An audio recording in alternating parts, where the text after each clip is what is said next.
Thus far, the Lord has helped us. Audio 2. Story of the life experience of Ronaldo and Liliane de Moraes in their walk with Jesus. In Audio 1, I revealed the Lord's immediate response to my prayer inside the car while I asked God for a solution to our problems. When my husband said the words, "Why don't we move to United States?" It was like a bucket of cold water for me. I talked to God in my thoughts. That's not what I asked for. Lord, I don't want to live here. My husband and I prayed more fervently about this revelation response from God. We wanted to prove that it was the Lord's voice, and we decided to pray even more earnestly. Such a decision required clarity of mind and several confirmations from the Lord before we would make such an impactful change. From this first prayer to the United States until the final response took 18 months. At that time, the Lord spoke to us as if in a whisper. This is the way, walk in it. Isaiah 30:21. We didn't have a lot of money, but in a step of faith, we made an appointment to our passports.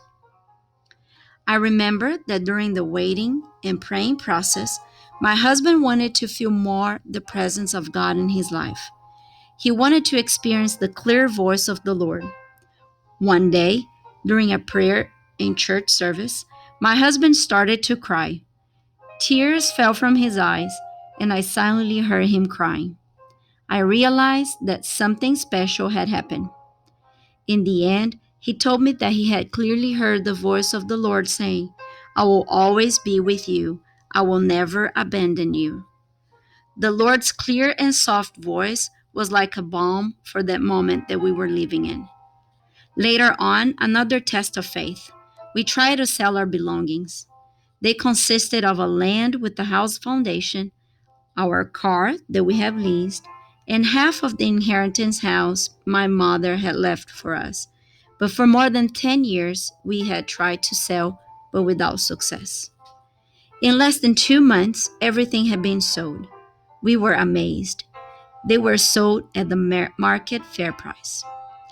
Our initial desire was to leave to US under a tourist visa, but very clearly the Lord said, "It will be through a student visa for you."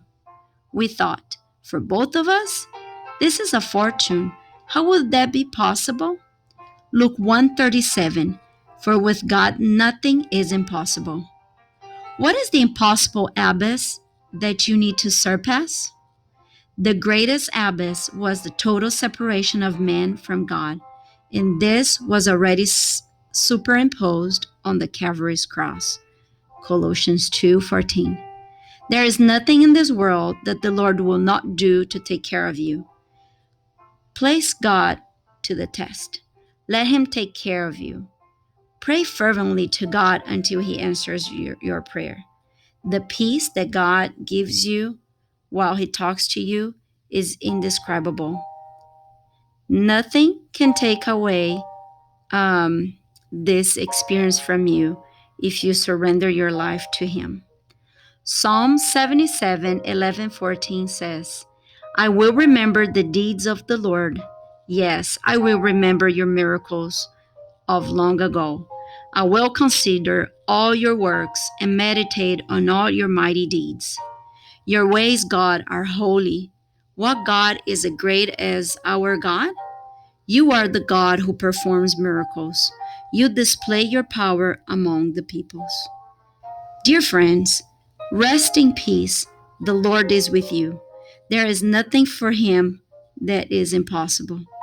Think about that this very moment of struggle that you are having is a chance for you to learn who is your Father, your Heavenly Father.